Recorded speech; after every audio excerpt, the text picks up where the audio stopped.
Sebelum kita memulai presentasi, izinkan kami memperkenalkan diri terlebih dahulu. Perkenalkan, nama saya Bagas Ega Lisian dengan NIM 2307.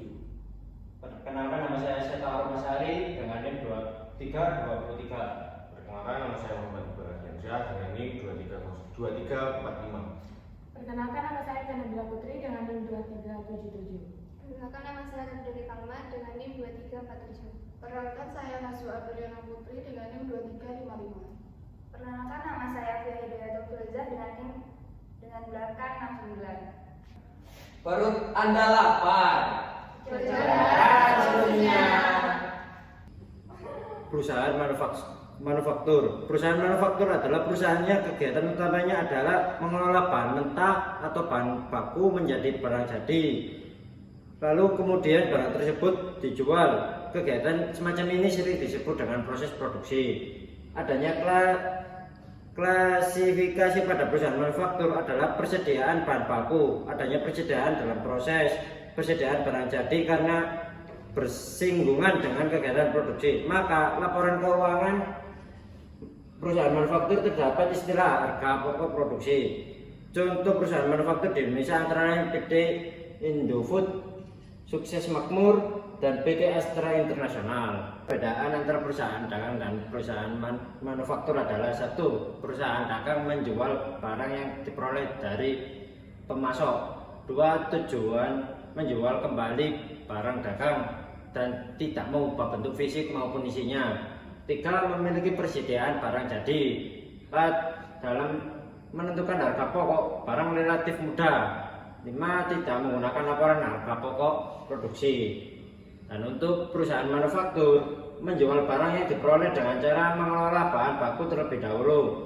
2. Tujuannya menghasilkan barang jadi yang bernilai jual, memiliki persediaan bahan olahan atau bahan baku. 4. Dalam menentukan harga pokok harus melalui beberapa tahapan. Dan 5. Membuat laporan harga pokok produksi. Selanjutnya, jenis persediaan. Yang pertama, persediaan bahan baku, yaitu proses produksi memerlukan bahan baku yakni bahan yang menjadi bagian utama produk jadi. Contohnya, tepung merupakan bahan baku dari roti. Yang kedua, persediaan barang dalam proses, yaitu produksi dilakukan dengan mengkombinasi beberapa unsur produksi, yaitu bahan baku, tenaga kerja langsung, dan overhead pabrik. Yang ketiga, persediaan barang jadi, yaitu proses produksi akan menghasilkan produk atau output yang telah menyerap penuh bahan baku, tenaga kerja langsung, contohnya roti dan sepatu.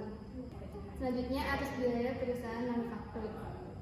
Arus biaya perusahaan manufaktur adalah suatu proses yang menggambarkan aliran biaya yang terjadi dalam suatu perusahaan manufaktur dari awal proses produksi hingga akhirnya menjadi produk jadi yang siap dijual. Perusahaan manufaktur selain aktivitasnya jual beli juga melakukan proses produksi barang. Aktivitas rutin yang terjadi pada perusahaan manufaktur adalah: yang pertama, pembelian bahan baku, pembayaran gaji tenaga, pembayaran biaya-biaya lain, proses produksi, penyimpanan produk jadi, dan penjualan produk jadi. Selanjutnya yaitu klasifikasi biaya. Biaya dapat diklasifikasikan berdasarkan hubungan dengan produk, waktu, pengakuan, volume produksi, dan lain-lain. Klasifikasi biaya menurut hubungannya dibedakan menjadi dua, yaitu biaya pabrikasi dan biaya overhead pabrik atau disingkat BOP. Biaya yang pertama yaitu biaya pabrikasi dibedakan menjadi dua, yaitu biaya bahan dan biaya tenaga kerja. Biaya bahan merupakan nilai atau besarnya rupiah yang terkandung dalam bahan yang digunakan untuk proses produksi. Biaya bahan dibedakan menjadi biaya bahan baku dan biaya bahan penolong, yang mana biaya bahan baku atau direct material contohnya seperti kayu dalam pembuatan meja dan kain dalam perusahaan konveksi. Yang kedua yaitu biaya bahan penolong, contohnya seperti paku, lem, kayu, benang, dan lain-lain. Selanjutnya yaitu biaya tenaga kerja yang merupakan gaji atau upah karyawan bagian produksi. Biaya ini dibedakan menjadi dua, yaitu biaya tenaga kerja langsung dan tidak langsung. Biaya tenaga kerja langsung, gaji atau upah tenaga kerja yang dipekerjakan untuk memproses bahan menjadi barang jadi. Yang kedua yaitu biaya tenaga kerja tidak langsung, gaji atau upah tenaga kerja bagian produksi yang tidak terlibat secara langsung dalam proses pengerjaan bahan menjadi bahan produk jadi. Yang kedua yaitu biaya overhead pabrik atau disingkat BOP.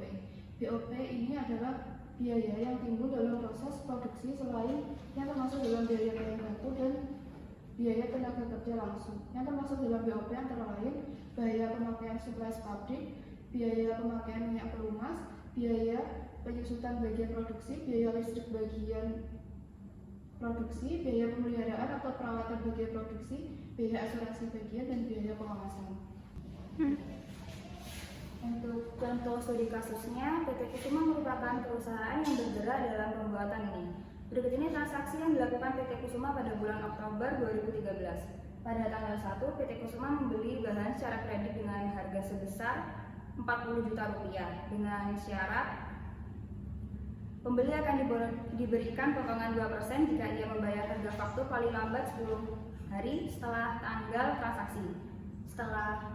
Sedangkan waktu pembayaran paling lambat yaitu 30 hari.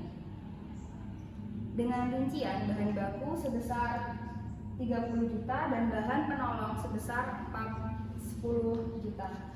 Dan jurnalnya yaitu bahan dalam debit masuk 40 juta dan akun utang usaha masuk kredit 40 juta. Selanjutnya pada tanggal 3, harga bahan untuk proses produksi yaitu bahan baku sebesar 30 juta dan bahan penolong 6 juta dengan total yaitu 36 juta rupiah. Pada jurnalnya dituliskan dalam barang dalam proses masuk debit 36 juta dan bahan dalam kredit masuk 36 juta. Untuk tanggal 5, pengembalian bahan yang tidak jadi dipakai gudang bahan dengan rincian bahan baku sebesar 800.000 dan bahan penolong sebesar 200.000 dengan total harga 1 juta. Untuk akunnya, bahan sebesar 1 juta di sisi debit untuk barang dalam proses sebesar 1 juta di sisi kredit.